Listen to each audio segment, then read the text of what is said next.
That thing is big, and not only is it big, it's just, that's pretty vertical for a ramp. I'd be lying if I said I wasn't nervous.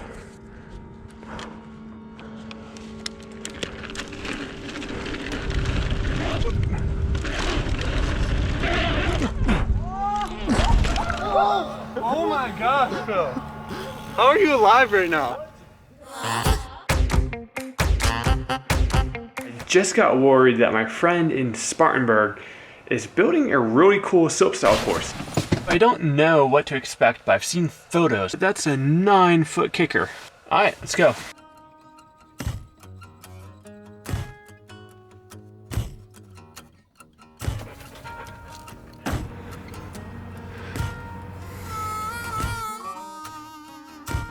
Started that yesterday. So that's 9 feet. Yeah, it's a 9-foot lip. And that's like barely big enough. Have you made a jump like that before? Kicker? Yeah. I've made a 4-foot kicker, a 5-foot kicker, but that is by far the biggest thing I've ever built. How'd you come up with the dimensions for it? I actually asked Anthony Mazzeri and Reese Wallace. Pretty good formula to follow is like take 9 foot, the height, double it, and then you could do an 18-foot radius or a 17 if you wanted a little steeper. So I went a little steeper. I think I forgot to properly introduce my friend.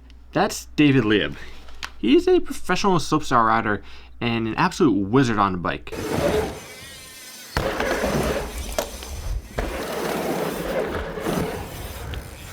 I met him this past summer when we were both camp coaches at Highland Mountain Bike Park. Super nice dude, and as you'll see in this video, the dude can ride.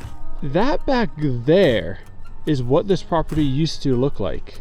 All those vines and brush, and then they've turned it into this. That's a lot of work for what it's turned into. So even though a lot of this was built with a machine, it was finished by hand because if you're not good with a machine, it's hard to get these beautiful angles. So you can tell that they put a lot of work into this. Right now, we need to pack that because if you land that right now, you're gonna be doing a few front flips and not on purpose. I don't even know how to go about this. Yeah, this is more dirt than I've ever worked with.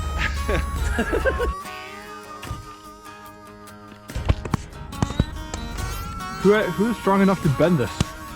Yeah, there's a lot of stuff I've run over.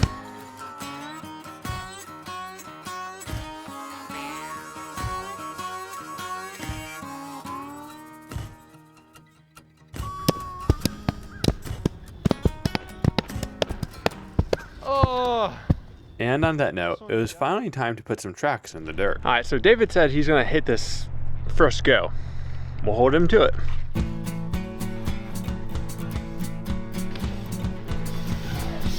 Oh my god! Oh my god, I went so flat. That's his tracks. Maybe we should back that up.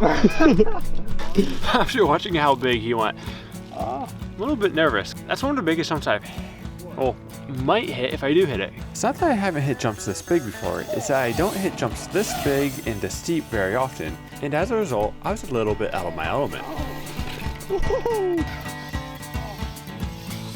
I'm more comfortable with 360s and backflips because that's all I think about. And I never really think about doing straight jumps.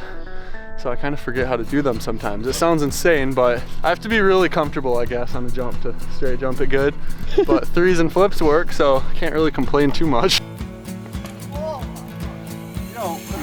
While David was already throwing flips and whips, most of us were just trying to get used to the jumps and work up the courage to hit the last jump.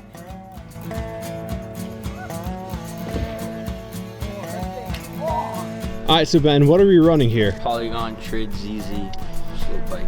So how much travel does this thing have? 100. 100? So that's not very much. Do you do anything special to the fork and shock? I hadn't before today, but then David gave me a few tips. Keep the compression all the way open. I think that's enough. Max PSI in the shock and like around 180 in the fork. Oh my god! Whoa!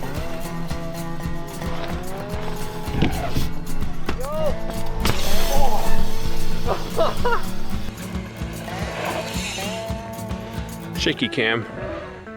Ew! Alright, David over here has got a hardtail. This specific one is the GT La Bamba. A lot of slopestyle riders, some of them ride hardtail, some of them ride slope bikes that have a little bit of travel. A lot of the guys who come from BMX side of things prefer hardtail because it feels more like a BMX. You don't lose any energy in between the jumps and you can pump a little bit better.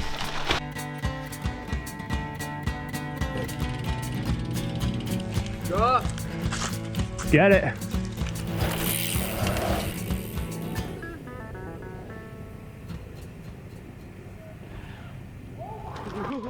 Good? You okay? Dude, that happens on big lifts. Does your ankle hurt? No. My leg hurts. Seeing that right before hitting the jumps for the first time definitely didn't calm my nerves. But since this was my first time, I wasn't planning on hitting all of the jumps. I'm definitely a little nervous, but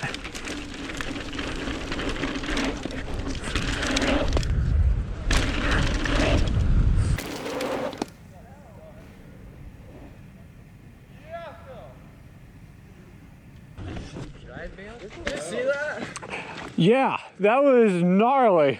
It looks like you landed pretty good, all things considered. Like, He like stayed front, he air wheeled. Yeah, and you barely got away from it. Did you hit the bike at all on the landing? I don't think so. You little shit. thinking if I get these jumps, well, I should be able to go for it. After getting a feeling for the initial jumps, this time I was planning on committing to the last jump.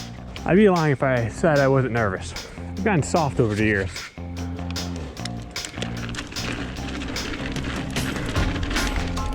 Heads up.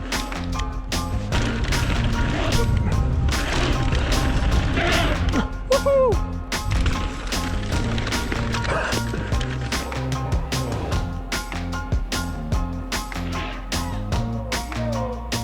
Alright, that went a lot better than I expected, but I definitely landed a little deep. We'll try to screw up a little bit of speed coming into those features. So I tend to race things, and you don't need to race things in slopestyle.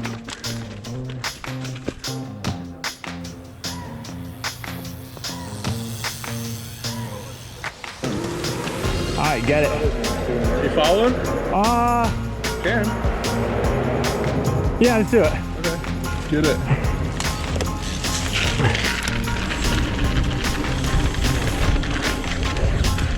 What he was about to do caught me off guard. I was not ready for him to do this. Woo-hoo-hoo-hoo!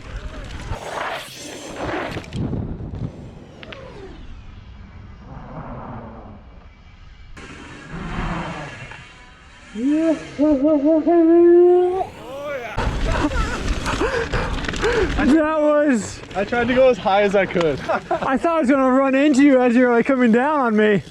That was a risk I was willing to take. Even though I hadn't gotten super comfortable with this jump, I had something in mind and I just had to try it. Rut.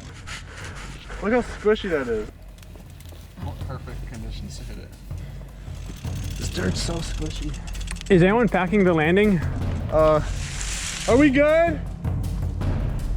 You're good. Alright. Get it. Drop it in.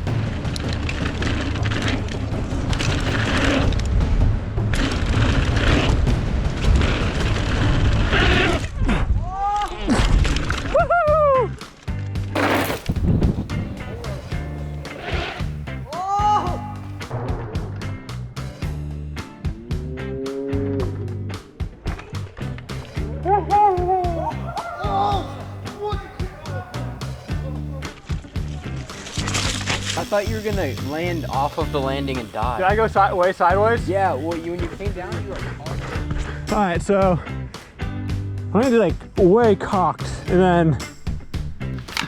So, when I went off the jump, it didn't feel like I was going sideways at all. Turns out, when I was coming up to the jump, I was a little bit left of the lip. I had to make a little bit more of a turn than usual, and I did all that turning on the lip. That's why I think I traveled so far to the left when I did that flip, because I didn't feel like I did that at all. Anyway, back to the video. Dabbed a foot, so it doesn't really count. But probably the only backflip I'll be doing off this.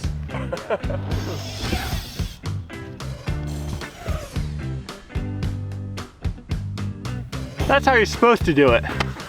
Oh my gosh, Phil.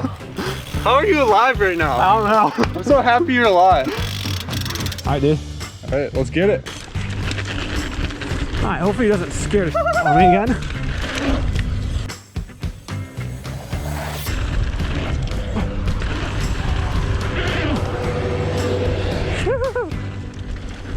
That looks so cool. Yeah. This stuff's legitimately scary because I don't do it that often, but I think I could get pretty comfortable if I did it more, but you can get really hurt really quickly if you're not careful on this kind of stuff. So This video concludes our winter trip down south. If you'd like to see our last video where I rode a fat bike in the snow, I'll leave a link to that in your upper right hand corner. As always, my name is Phil Metz. Thanks for playing bikes with me today. I'll see you guys next time.